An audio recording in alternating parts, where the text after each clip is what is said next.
इचलकरंजी शहराचे माजी आमदार माननीय श्री सुरेश हाळवणकर साहेब यांना वाढदिवसाच्या हार्दिक शुभेच्छा.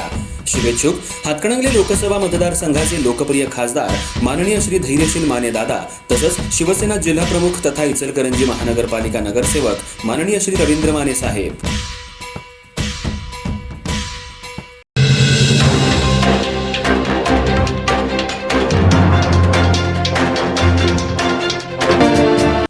इचलकरंजी शहरातल्या भोनेमाळ परिसरात पीडित युवतीची चंदूर इथं राहणाऱ्या अमर मोरे या युवकाबरोबर ओळख होऊन त्यांच्या दरम्यान मैत्री झाली होती.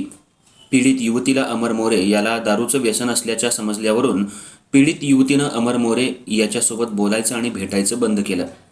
अमर मोरे यानं चिडून जाऊन पीडित युवतीला फोन करून अश्लील शिवीगाळ करून जीवे मारण्याची धमकी देऊन मिलेनियन्स कॅफे इथं जबरदस्तीनं भेटायला बोलवून घेऊन तिथं युवतीच्या अंगावर हात फिरवून तिच्यासोबत जबरदस्ती करण्याचा प्रयत्न केला आणि तिला लज्जा उत्पन्न होईल असं गैरकृत्य केल्याची फिर्याद शिवाजीनगर पोलीस ठाणे इचलकरंजी इथं पीडित युवतीनं दिल्यावरून अमर मोरे याच्यावर भारतीय दंड कायदा कलम 354, 354 ड, 341, 504, 506 प्रमाणे पोलिसांनी गुन्हा दाखल केला आणि त्याची चौकशी आणि तपास करून तसं दोषारोपपत्र इचलकरंजी इथल्या न्यायालयात दाखल केलं.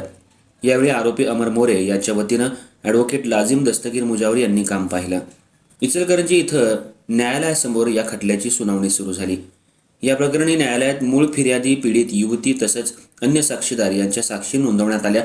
मूळ फिर्यादी आणि इतर साक्षीदारांच्या पोलीस ठाण्यातील आणि न्यायालयातील जबाबात बरीच विसंगती असल्यानं आरोपी अमर मोरे यानं पीडित युवतीसोबत कुठलाही गैरप्रकार किंवा विनयभंग केल्याचं सिद्ध होऊ शकलं नाही.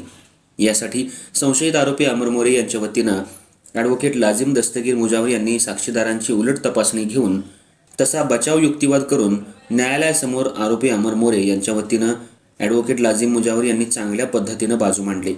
न्यायालयासमोरील पुरावा आणि खटल्यातील संदिग्धता तसंच आरोपी विरोधात दाखल फिर्याद आणि तक्रार याचे पुरावे साबित न झाल्यानं आरोपी अमर मोरे यांची न्यायालयानं सबळ पुराव्याअभावी निर्दोष मुक्तता केली आहे.